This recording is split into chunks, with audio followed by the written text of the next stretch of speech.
jezdců zaevidováno. Perfektní. Tak.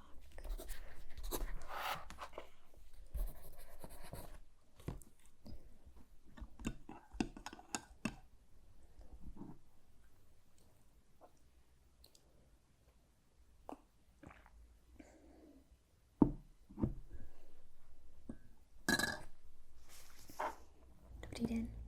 Co pro vás můžu dělat? Chcete najít knihu? To je pochopitelné. A co za knihu by to mělo být? Nevíte. Dobře. A hledáte nějakou konkrétní knihu?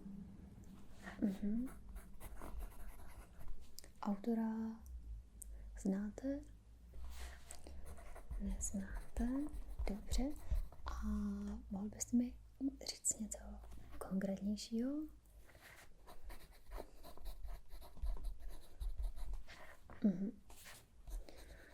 Žánr, dobře.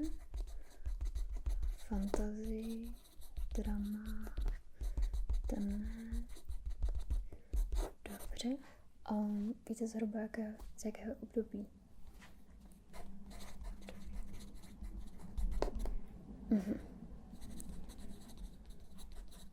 Takže středověk, nic novodobého.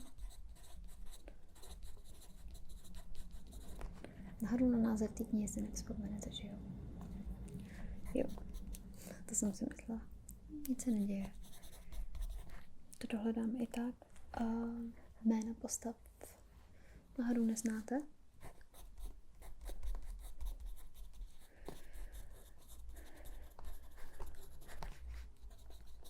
Dobře. Tak mi řekněte všechny detaily, na které se budete moct vzpomenout. Když tak, jestli vás můžu poprosit. Dobře.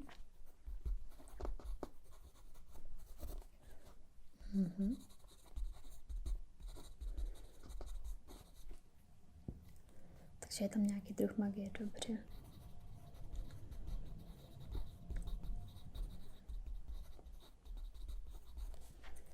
Je ten druh magie úplně zcela náhodný a nebo je založený nějak na pravidlech?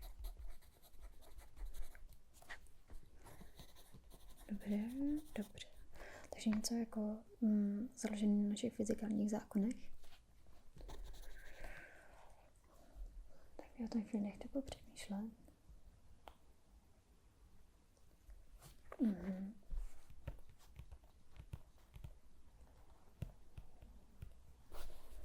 No, upřímně, jedna kniha by mě napadla.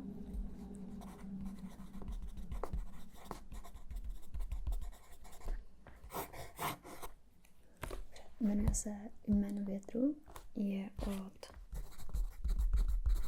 Patrika Rothfusse. Ano. Já mi s vámi najdu v systému.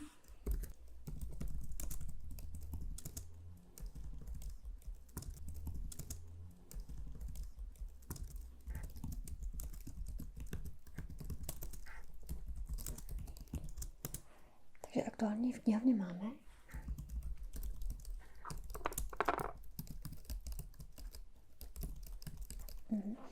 A k zapůjčení by byla nicméně na týden a půl, protože pak už je rezervovaná, takže byl by to pro vás problém. Myslíte, že byste to stihnul přečíst? Super. Ona ta kniha sama o sobě je stejně tak čtivá, že to budete mít přečtený za 3 dny.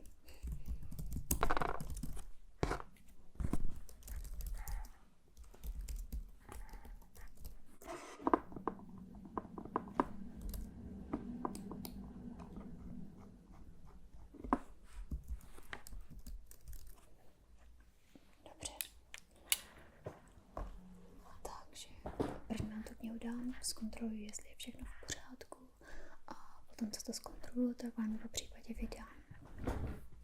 Takže to máme.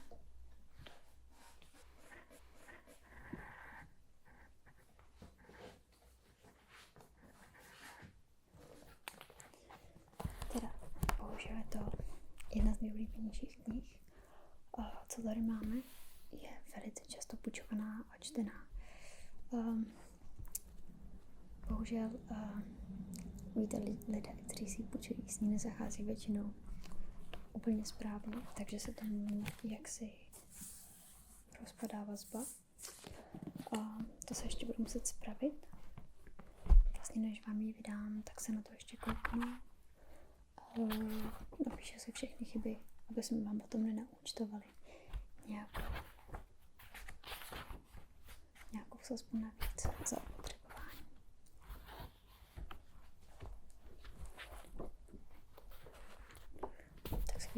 Tak si ještě zatím posaďte a vydržte mi minutku, jo. Děkuju.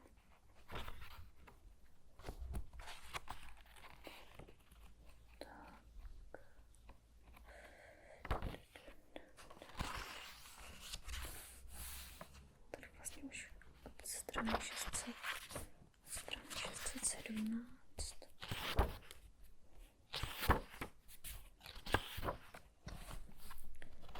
Se tam začíná rozpadat vnitřní šéf. Tady je to v pořádku. Takhle pozena.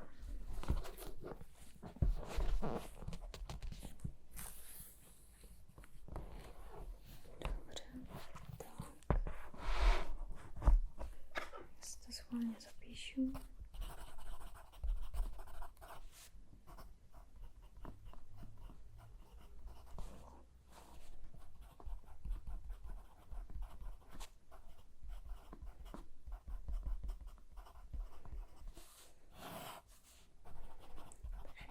Rozpadá se vazba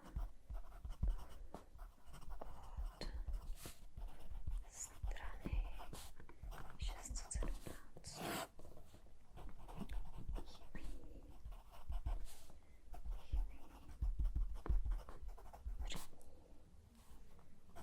pevná vazba po straně. Vydáváme na týden. Tak, to si zaškrtne systém. Vydáváme na týden. Tak.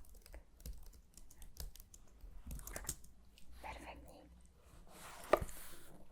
Teďka ještě než vám ji dám,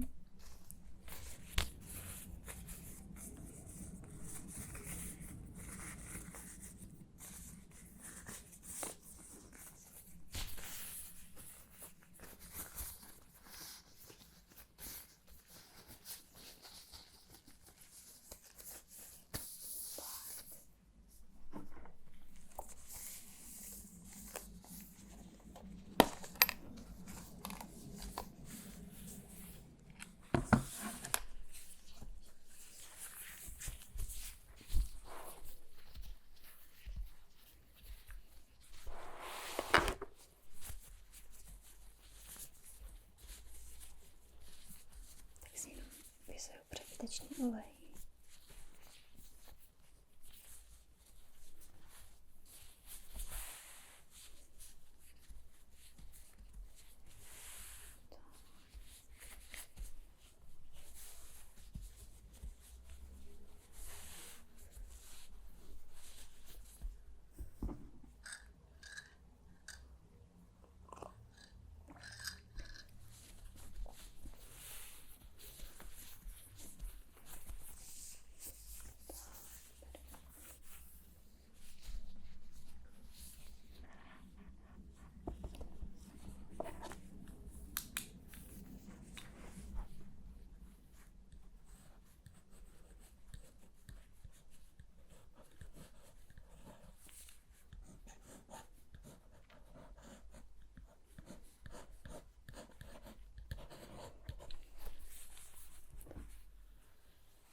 si lidi v těch knihách nezapomenou taky, že jo.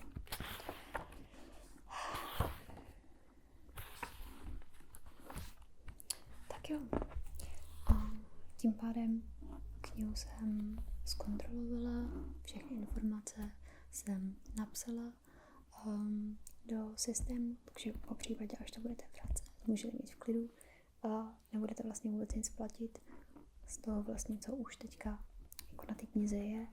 A doporučuji se vyvarovat v vodě, nečíst určitě 100% si nečtěte tu knihu ve vaně nebo v nějaké velké místnosti, nejlíp je skladovat je v suchu, ve tmě, jo, a co nejdál od ohně, od tepla, samozřejmě.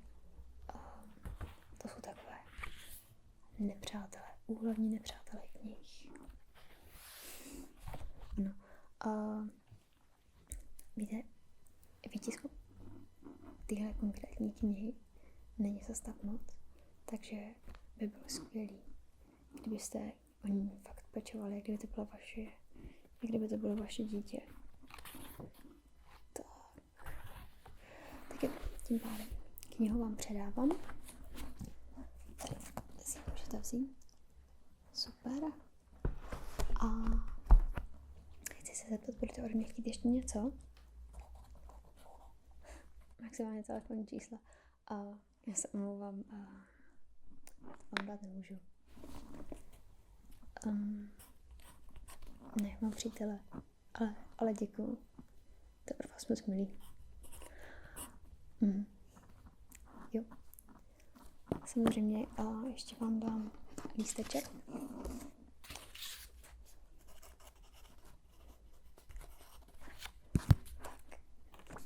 A tady to, když mi donesete potom zpátky, super, tak to bude všechno, co od vás budeme potřebovat. Dobře, tak jo. Tak děkuji moc krát. Jo, taky díky. Naschledanou.